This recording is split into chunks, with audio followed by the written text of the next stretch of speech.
মগরাহাটে চুরির ঘটনায় পর্দাফাশ, গ্রেফতার ৩, উদ্ধার সমস্ত চুরি যাওয়া সামগ্রিক। মগরাহাট দক্ষিণ ২৪ পরগনার মগরাহাট থানার অন্তর্গত মৌখালী এলাকায় সম্প্রতি ঘটে যাওয়া চুরির ঘটনায় ৩ জন অভিযুক্তকে গ্রেফতার করল মগরাহাট থানার পুলিশ। অভিযানে নেতৃত্ব দেন থানার বড়বাবু পীযূষ কান্তি মণ্ডল। তার দক্ষ নেতৃত্বে চুরি যাওয়া সমস্ত সামগ্রিক উদ্ধার করতে সক্ষম হন পুলিশ। এই ঘটনার তদন্তে উল্লেখযোগ্য অগ্রগতি হয় এবং গোটা বিষয়টি আজ এক সাংবাদিক সম্মেলনের মাধ্যমে জনসমক্ষে তুলে ধরেন অতিরিক্ত পুলিশ সুপার মিতুন কুমার দে। তিনি জানান, ধৃতদের জিজ্ঞাসাবাদে চুরির পুরো চক্র সম্পর্কে বহু গুরুত্বপূর্ণ তথ্য উঠে এসেছে। তদন্ত চলছে, আরো কেউ এই চক্রের সঙ্গে জড়িত আছে কিনা তা খতিয়ে দেখা হচ্ছে।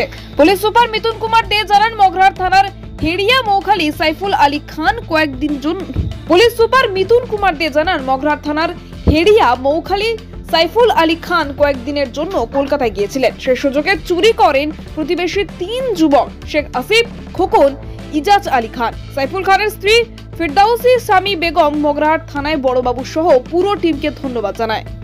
ঘটেছিল, আমি বাচ্চাকে নিয়ে কলকাতায় নিয়ে যাই ট্রিটমেন্ট করার জন্য। ওখান থেকে দেখছি এসে ঘরে আমার টাকা পয়সা গয়না সব আমার চুরি হয়ে গেছে। আমি তাড়াতাড়ি করে মগরাহাটের থানায় অভিযোগ জানাই।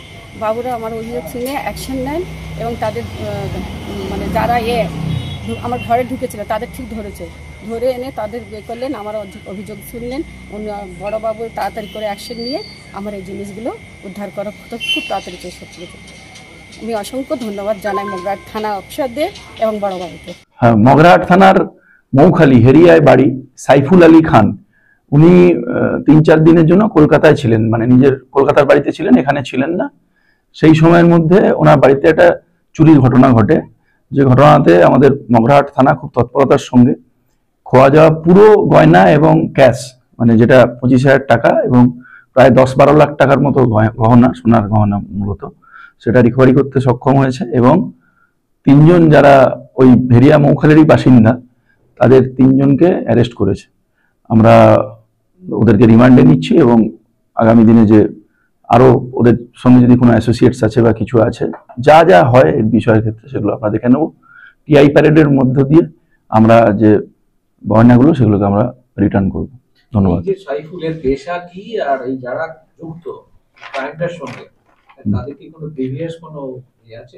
শেখ আসিফ, খোকন খান এবং ইজাজ আলী খান, এই ৩ জনকে আমরা অ্যারেস্ট করেছি। একদম আজকেই আমরা রিমান্ডে পেয়েছি, তো এটা খুব প্রাথমিক স্তরে আছে। আমরা ওদের যে অ্যান্টিসিডেন্টস সেটা নিশ্চিতভাবে ভেরিফাই করব এবং যা যা ওদের আছে অ্যাসোসিয়েটস ইত্যাদি সবটাই আমরা দেখব। হ্যাঁ, মগরাহাট থেকে তপন কুমার দাসের রিপোর্ট, ডিএন নিউজ বাংলা।